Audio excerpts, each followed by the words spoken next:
Hey guys, I am super excited. I have two special guests here today. I have Larissa Perales, one of the co-founders of the Transformation Project, and I have Jonah Mitchel, the head coach of the Transformation Project, who is here to talk about what's possible in a nutrition coaching business utilizing challenges. So welcome guys. Thanks for being here. Yeah, thanks for having us. Jonah, before you joined the Transformation Project, you actually were a owner of a nutrition coaching business. So you ran challenges before you joined the Transformation Project. Can you talk a little bit about the difference between how you ran challenges then versus what you're experiencing now as the head coach inside of the Transformation Project, where you utilize a very specific framework for running challenges? Yeah. Where do I start with the differences? So there was I used to run it with my wife, and the biggest difference that I've seen since joining is just the structure of the framework has made everything so much more seamless. When me and my wife are doing everything, like literally everything all the time, we did not have the structure, we did not have the frameworks, we did not have the pieces that would actually take a client from where they were to see the true possibility of their success that would actually allow them to buy into the process that we were presenting. We had good intentions, we could create some results that would inspire some people, but it was never to the point where they would be so enticed into what we were teaching. It was just like, oh, this is nice, but I don't really want to take advantage of the opportunities moving forward. With the Transformation Project, the results that are created in the amount of time have allowed so many more people that I've worked with in that challenge to be very hesitant of signing on, to be almost like throwing themselves at the possibility of getting to work with us because of the results that they were able to see. And not only the results, the understanding, the clarity that's provided alongside it. So like I had doing it my own way, I had pieces, but I could never get people to the point where they are at in the Transformation Project challenge. It's just a completely night and day difference. Just with everything, and it's so easy to follow. Like that's another thing. Like it was so much harder for me and my wife to do all the things. We had a structure, but like I said, it was never something that actually stuck and like guided someone from point A to point B, and even saw open the door to the future, and their eagerness to step in that door, when the way that the Transformation Project has. So does that make sense? Yeah, and what did it feel like back then? Like take me back to when you were running those challenges for you as a business owner. Like what was that experience like for you? To be honest, it was the most difficult experience, honestly, to put in so much work to get so many people to sign up, just convince people that we're not like these conniving people trying to get your money. Like we genuinely wanted to help, and we put in so much effort to get so many people, and it was always so demoralizing and frustrating to get upwards of 200 people to sign up for a challenge, get about 10 people to hop on one call, and then maybe one or two people to sign up, if that. And it felt like you would put so much work in for 3, 4, 5 weeks and have literally nothing to show for it. And I even used to have an assistant coach, and our goal was to utilize those challenges to fill her up, but we never could convince enough people that we were the real deal. And it was so many pieces that just ultimately led to so much burnout for my wife and I, to not even pursue coaching or pursue our own business anymore. I even contemplated stop being a coach because of it, because I thought I was doing something wrong, and it sucked. So running challenges in your own business was so frustrating, and it almost made you question whether or not you even wanted to be a coach. Correct. Yes. And what was the purpose of running a challenge in the first place? What were the things you were trying to create? What would have been success at the end of the challenge? It's super crazy that you asked that question, because I met Nick and Larissa, um, over almost 2 years ago now, and they were talking about what the challenge was when we were kind of in our little cohort, at the time, And I thought they had a brilliant idea of just helping funnel a big group of people and preparing them essentially for one-on-one coaching. So I didn't have the exact model that they had. I just took the idea and said, what are the principles that I need to teach my clients in order to find success in one-on-one? So the success was, what are the habits that they could create to not only see results, but thrive in a one-on-one setting? And that's what a big portion of what my challenge was how to see how simple habits could really transform their lives and their results. But it was never really marketed the way, or I had a hard time marketing the way that could lead to that possibility. It was so much because it was mainly focused on habits. People were like, okay, once they got it, they didn't really see the point of continuing to move forward. There wasn't a next level. It was like, okay, this is it. Just keep following it. And that honestly, I was kind of successful. I was able to give people the tools to start taking the steps, but it was never to the point where I could actually take their hand and guide them throughout the entire process and them seeing that as a valuable step. So success would have been, they see the steps, how simple it can be, and they are eager to sign up and figure out the rest of the simple lifestyle change that they can make to create awesome change.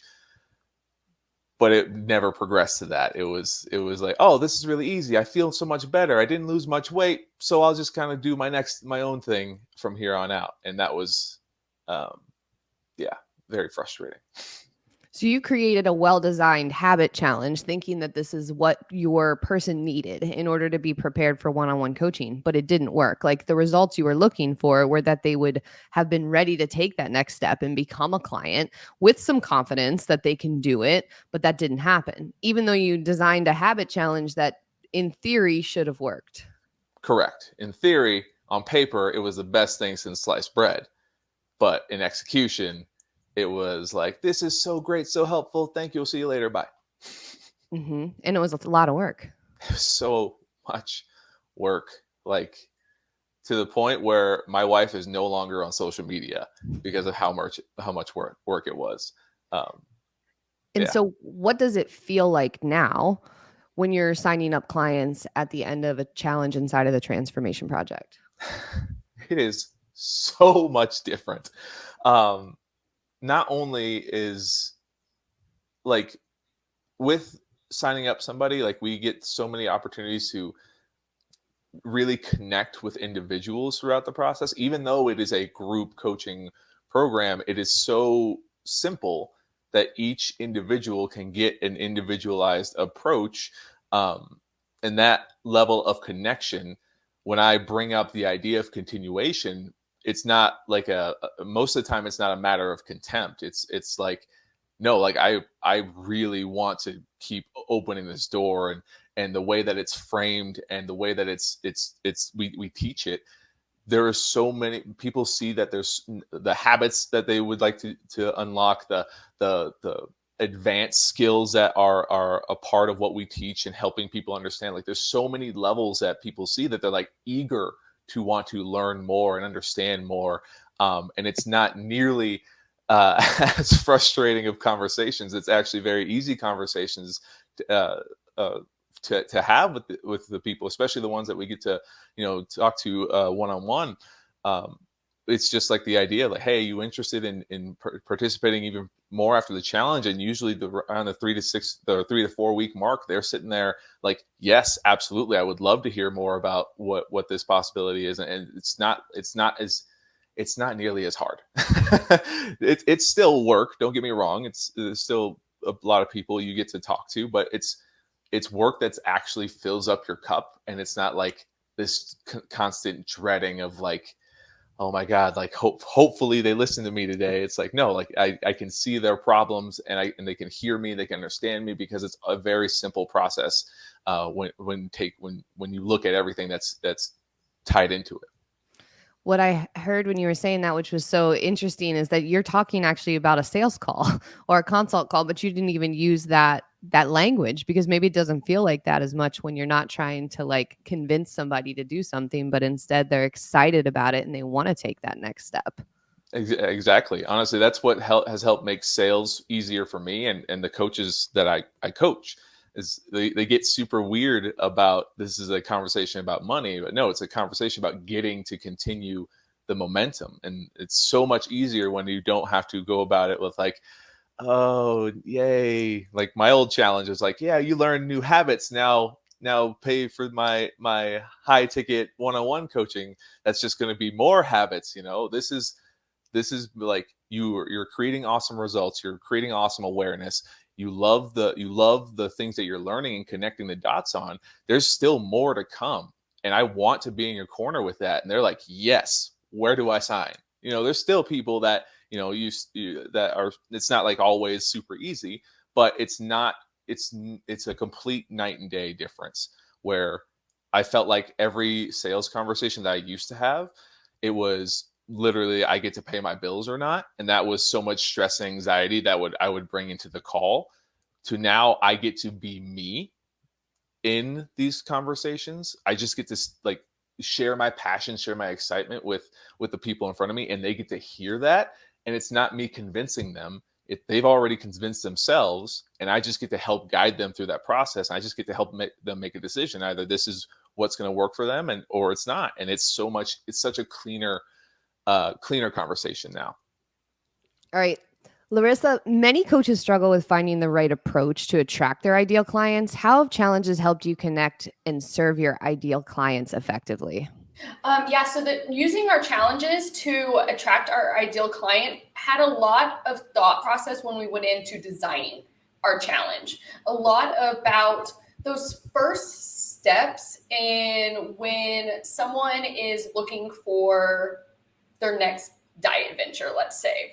What's going through their mind? What is stopping them from taking those next steps forward? And what is really a piece that we can put into play in a shorter time frame on, I like to say, getting people that evidence that certain things can work.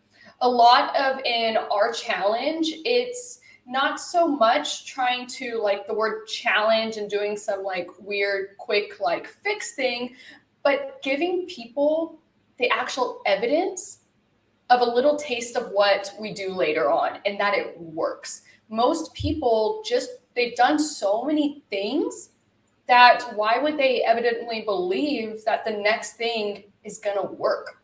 And so when we designed our challenge, we were able to implement those things that speak to our ideal client. So what's going through their mind, even just the first week? How do we get them to continue week 2 of the challenge? How do we get them to continue week 3? And then from there on after, by implementing those things throughout the whole strategy and framework of the challenge, to not only get them to opt in, but then to keep creating that evidence for them. So then afterwards, they're like, wait, this does work. Like distinctly, I remember one challenger who she came in and she had PCOS, hyperthyroidism. Her doctor told her like she's can't lose weight, all the things. And she flat out told me like, I'm broken. This probably isn't going to work. 3 weeks in the challenge, she had already lost 6 pounds. And like, she was like, wait, so I'm not a unicorn? No. But then once you have that evidence, I find it such a smoother transition for your ideal clients from there. That's all they're truly looking for is like, how can I know this is going to work? Well, let me show you. Let me just give me 42 days, 6 weeks, 3 weeks even. And then it creates such a confidence in them that they're like, why haven't I been doing this the whole time? Like I went through so many cycles of things of that nature. And conversely, like a lot of our ideal client that comes in has tried everything. They've done every challenge under the sun. And they tell us that very upfront. We work with a lot of CrossFit gyms. CrossFit gyms are very known for running multiple challenges multiple times a year. My first CrossFit gym, I fainted in the gym from the challenge I was taking part of in their gym. We all remember the paleo challenge. Don't eat any carbs. And there I am like dying in workouts. Literally, I fainted because I did not have enough fuel because I was going all in on this challenge that they like had me sign up to do, and I didn't want to let my team down. I was like, this is not right. This is not only still healthy of a challenge that's not going to leave people completely stranded whether they continue on or not, but still start to give people the education, confidence, and evidence that they need to know about long-term nutrition from there. So when I hear your answer to that question about how you attract and you serve your ideal clients, you use the word evidence a lot. And what I hear you saying is results. Like ultimately, the way that your challenge serves people is it gets them a result that they want. I feel like that's a little bit different than the way that a lot of coaches approach challenges, because we feel like we need to add a lot of stuff in. We need all of these guides. We need all of these calls. We need all of these things. And we think that that's the reason that people are going to sign up. Can you speak to how results play into whether or not someone chooses to move forward with coaching? Yeah, absolutely. I firmly believe results are one of the biggest pieces right there. Everyone's gonna love let's just call it the fluff of the stuff, the recipes, we even give it out to you, eating out guides, all these other ebooks and things like that we think they're going to get really excited about. But that's almost just adding to the belief that someone is just looking for another piece of information. There's not another like magical sentence in your ebook. There's not a magical recipe in your recipe pack that's going to create what the client actually not only wants, but most of the time firmly needs those results. It's not just like someone that's 12% body fat trying to get to 11. They firmly need these results and nothing's given it to them. And I think a lot of coaches get a little scared of giving too much upfront, that they won't feel like they need us. But I find it to actually be the complete opposite, because then people get the results, the evidence that it works, and they're like, I finally found something that works. Why would I ever leave y'all? I don't want to go back to anything else in that. And so that's what I've truly found in that. People want and need the results. They're going to get excited about all the other stuff, but at the end of the day, when they're laying their head on the pillow, they're still going to be upset if they didn't get the results. And so I find that to be one of the biggest foundations right there, to show people like, hey, you can do it. You're not broken. You're not a unicorn. And I can show you exactly how. And then, like I said, everything else hasn't worked. So once they find that thing that does, they never want to leave. So like, this is the only thing that's gotten me results. And if you can do it in a short challenge period, they're like, I did this in 6 weeks. I can only imagine what kind of results I'm going to get in 6 months. This is crazy. And from a business owner perspective, like one of the challenges that people face is feeling like they're working tirelessly on a challenge without seeing results, which are the results for the clients, but also the one-on-one signups. On the other hand, how have challenges made your work more efficient and impactful? Oh my goodness. The efficiency, the challenges come into play. So when I think about someone coming inside of a challenge and then outside of a challenge, two totally different clients essentially signing up. Our client that's not coming in the challenge, even so they come to us first for their strategy call, that's where the rapport building starts. It's a lot harder for us to not only express who we are as a company and what we can do for them and show our value and share our results from our clients and what we can create in a 45-minute strategy call. And then they go to the coach, who's now a new person that they hadn't talked to yet. And then that coach still has to build that rapport with them and show them again, this is what we're going to do. And it's still starting off in a little slower. They're like, well, now we need to do your metabolic assessment. Your diet's not actually starting yet. And then we're going to go into this phase, which for some people, that is the ideal route. Now, when we come into a challenge, that whole time, we're building rapport with them. We're building that connection. And It's the same thing like being in a classroom when the like teacher asks if anyone has questions and nobody raises their hand, and then one person raises their hand and now the whole class has a question. They just didn't want to be the first person. The same environment happens in a group challenge. Once one person shares something, then everyone else feels more comfortable because it's not just the coach with the client. It's their community of people that are in a like-minded spot with the team of experts. So when people have someone else to relate to next to them and they know them or they don't know them, it creates such a different community and rapport building. By the time we even get to the halfway call at week 3, I've never met these people in person, but we feel like we know each other. And the ability to start talking about long-term is just so natural.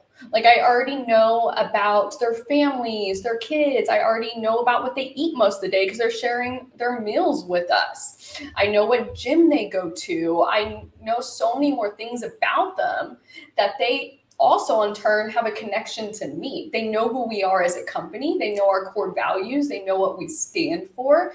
They know how we answer most of our questions. And so it makes it kind of like Jonah shared earlier, such just a more natural and seamless conversation where it's just a conversation of, hey, I don't want to leave y'all's community. I love what y'all are doing. And I find it even for people that have smaller weight loss goals or body fat goals that reach their goal in the challenge. They're like, but I still want coaching. Like, I don't want, like, I love the way y'all educate. I have this piece. And so in that transition, it makes it so much just smoother and quicker, essentially, going into one-on-one. They already have a strong foundation of how we coach, what we believe in, and the process of how we do things at the Transformation Project. Mm-hmm. And so when we're talking about efficiency, we're talking about compressing time. Yeah. So essentially you could create trust, authority, connection in a whole bunch of other ways as a business owner. But what a challenge does is it allows you to compress that into one experience. And we know just from working with people that it's a lot of times it is that trust and connection that keeps them when things get hard. So when we don't have that, or if it takes a long time to build it, it's also a reason we can lose clients. And so in the long run, it's not just about compressing time. It's about ensuring that people actually get what they need as quickly as possible so that they stick around. Yeah, absolutely. And in a challenge, you can do that with many in a shorter period of time. And you have the backing of community while you do it. So just like the example of a classroom and, in one kid, it's the same. Once one person says they want to do something, then everyone's like backing on it because they see their friends doing it or just another stranger in the same boat. And so it makes it happen quicker and then people have that kind of piece. You can do it with a lot more people inside of a challenge than if I tried to take 400 strategy calls one by one and show these people our value, who we are, what we can do. Like, it's not realistic by any means.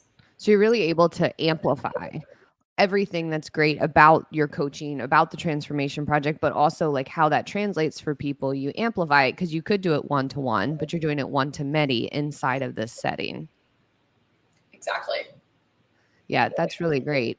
So for coaches, Jonah, this will be a good question for you. For coaches who are considering incorporating a new challenge framework into their business, like they've done it before, they've got that bad taste in their mouth, but they're open to the idea of incorporating a new way to approach challenges like we're talking about. What advice or insights would you offer to them to help them get started on this path? Oh, that's a tough question. I think similar to clients, I think that's a very um, thing I want most coaches to understand. We are very similar to our clients in general.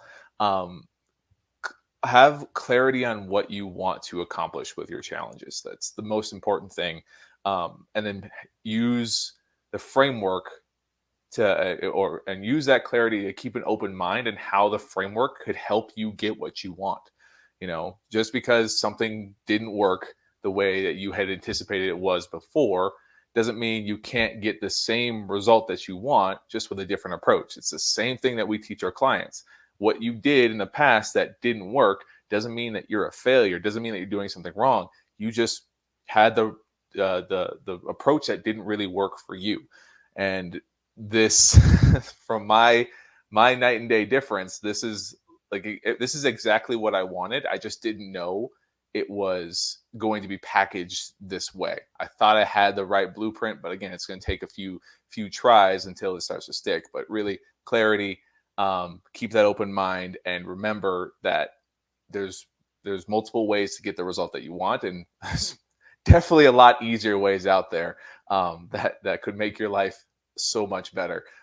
Like I said earlier, I was contemplating even not being a coach because of the way that I was doing it. This has really reinvigorated my love for coaching, because it's made it easy to do my job. Like, all the nitty gritty stuff is taken care of. I get to just be there as the coach for the people, and that's what fills up my cup every single time. Why did you get started as a coach? Why did you want to coach? Oh man, it's gonna open up a can of worms. I'm gonna try and condense it as much as I can, but the main reason I got into coaching is because I use so much external things in my life to help me feel better, and I use that with quotations, because my background, where I come from, very heavy, very belittling, it was difficult. I didn't know who I was, so I would attach myself to everything and anything, and I would think that when I would do that, I would eventually fill this hole that I was lacking. Sports was the big cause of that, and really, when I lost sports after I tried to play professional football, I was offered a job to be a coach, where I got to learn more about biomechanics. I got to learn the why behind a lot of things, and that really opened the door to go down a rabbit hole of not only physical progression, but mental progression, and start asking why in other aspects of my life. Why was I so detached from who I was, and why couldn't I perform at a level that I wanted to? Why was I missing so many gaps? And it was because I had my rough upbringing that I would attach to these external factors. I never actually looked inward. And coaching, actually, the coaching that I received and the coaching that I started to partake in, allowed me to start connecting those dots for myself. And I got so excited to start seeing where a lot of my mental struggles were, my insecurities were, my lack of awareness around my body, my mind, my nutrition, like all the things that I used to struggle with. I had the capability to fix those things just with a few changes of awareness. And that's what starting to coach really helped me start to open those doors. It wasn't all at once, mind you, it took a lot, but because I was able to open those doors, make those connections, and start feeling better from the inside out, and through that start to create awesome physical results for myself, and actually feel whole again. That's so much more. That's really the big reason why I became a coach, because I know what it's like to be on every side of the equation, where you're super negative, or you're a perfectionist, or you're struggling to gain weight, you're struggling to lose weight, you're struggling with who you are from the inside. And you have such a history of turmoil and failures and frustrations that you believe the negative sides, you forget the positive sides that you can actually that you can find with very simple adjustments that don't need to uproot your life. And so, yeah, it's the Spark Notes version. I love making those connections, helping people be the best version of themselves, because it's not as hard as our lives make it seem. And that like compelling reason that drove you to coach, it also, you at one point decided you wanted to be a professional. You wanted to pay your bills off of fulfilling that, desire to help other people. And so there was some point that you decided that this wasn't just going to be a passion. This was going to be something that provided you and your wife with the resources that you need to live the life that you want. Do you feel like that is also a part of what was frustrating before about how you were running your business versus what you're experiencing now, like from a fulfillment. You started coaching for a reason, but you also needed it to do a particular thing for your life. What's different there? I think the biggest difference is where doing what you love as a job, as a career, when it feels like the thing that you love is not fulfilling the main need, it can be very, very, very disheartening.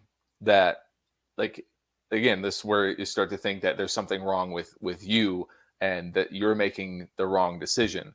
And you should just give in and go get the 9 to 5, the stability, and do what everyone else is doing, because that's what's more important. I was bought in on the idea that I had to have the fulfillment that I was achieving from coaching. It had to be my way, because I came from big box gyms and I didn't like the way that they were running it. So in my head, because the way they were running it, I thought I could do better, and my passion will convince the people that my way is much more aligned with where they are. It kept forcing myself to think that it had to be this way. It had to be this way. It had to be this way. And when it wasn't paying the bills, when it was more discouraging than anything else, I saw a path where I would leave the coaching space and do something that I know I would hate. And if I would have listened to that part of me that was like, just go find a stable job that will pay the bills, I know that I would eventually be miserable. I know that the resentment would build, and that knowing that I would have given up on something I'm genuinely passionate about, that would eat away at me more than anything else. So stability was a big goal, but I think it was more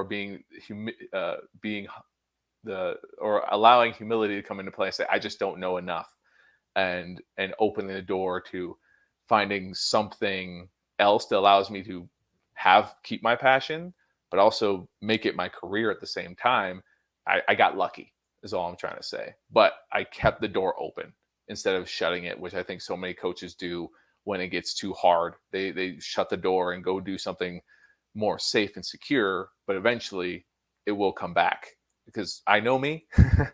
And if I don't put everything that I can into something that I'm genuinely passionate about, I know I'll constantly think about it and always wonder what if. And this has been since joining TTP and giving me the structure and the foundational pieces that they've established. It's really reinforced so much more of my why of a coach, and has allowed me to become a better coach for not only the clients, but hopefully more coaches in the future, to help them keep their passion for helping people, so that they can continue to make strong impacts without resentment. Yeah, that's awesome. Thanks for explaining that. Larissa, what's next for the transformation project? How do you plan to continue or not continue using challenges? What's next? Well, first off, Jonah's got me all in my feels over there with his sharing of coming into us and how much we helped him, and showing coaches that they can do this. Next for the transformation project, we actually have some really exciting things coming into play with our challenges. For those of you that don't know, we started our company with a challenge. We didn't even have one-on-one to offer them at the end of it. We came from a CrossFit background. I used to run challenges in my CrossFit gym. Of course, after I had the one where I fainted. And one of our biggest passions is being able to give back to those gyms. Anyone that goes to small box gyms, or started there, we have a lot of clients that start there as well, and that's where they come from. And a lot of our passions where we coach, and where I specifically got into coaching, I would go into the gym and I was so frustrated that people had been going there years and were in the exact same spot or worse. They gained weight, they got worse. Their diet, their health was reversing instead of going forward due to not having nutrition. And so we find a really big need to help give back to gyms and help them implement nutrition in a better way. So a lot of what we love to do is partner with different gyms. So currently we are revamping in the challenge, and I'm really excited to be able to start bringing it to gyms and other facilities. Honestly, we've worked with corporate environments for our challenges, chiropractors, wherever there's a need, to really help not only continue to educate people, but to help people fill in that missing gap. If you've ever heard someone say, or you ever thought going to the gym is way much more fun than, the nutrition side, yeah, I get it. And so we want to help gyms be able to implement that in an easy, seamless way. So for our challenges, we have some really cool things coming up with that. We love revamping and adding new fun things to the challenge, because at the end of the day too, a challenge is a really good way to create a raving fan before they even come into your coaching. And that's one of my favorite things about the challenge, that we do get to create so many more raving fans by doing something that's not one-on-one coaching, which they eventually get there, but we can still do that inside of a challenge, and beyond just the minimal people that we can take on in one-on-one. So bringing that to new gyms, expanding out on that, something that we're really excited about to continue to launch. I sent Nick a photo of the US map yesterday with pins on where we had our gyms, and I told him there's a lot of empty states on here. And so I'm excited to continue to give back to the fitness world and create a bigger impact. That's at the end of the day, there's a lot of people that need our help, and a lot of people that don't believe that they can do it and don't believe that they can live the life they truly desire. And a challenge is a really easy way to show people that they are capable in a fun environment that's able to do in a shorter period of time. So in a short, that's kind of what's coming up next for us. Yeah, that's really exciting. And when I talk to coaches and I often ask them, like, what is it that they want to do? Why did they set out to do this? They say they want to make impact, exactly like that, but they don't really have a way to do it.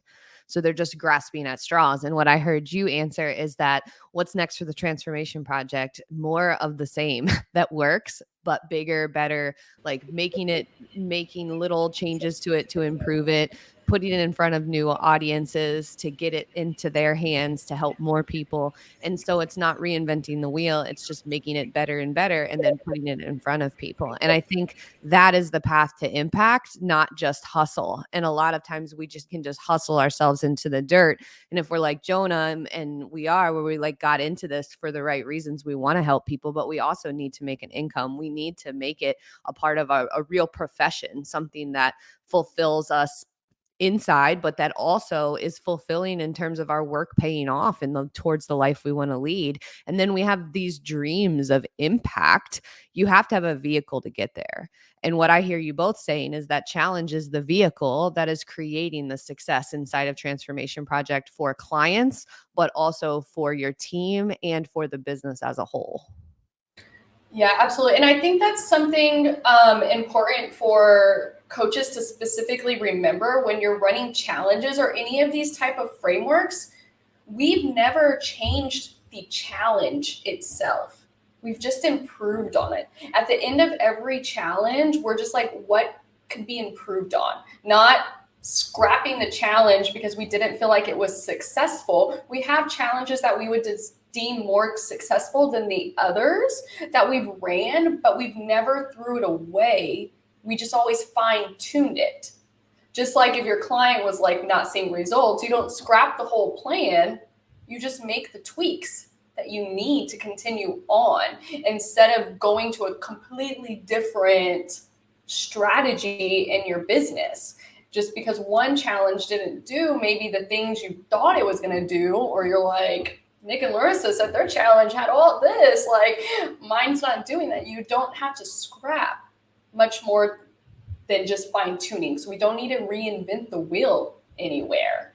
Just look back, reevaluate, and then make it better. Our challengers know if they looked back on our first one, it's not different in the framework. It's just in how we deliver it and the fine tunings of things that's made us really successful in challenges. Mm-hmm.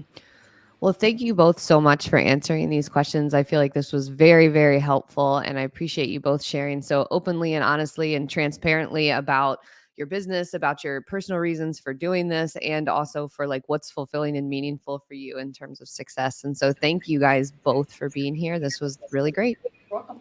Thanks for having us.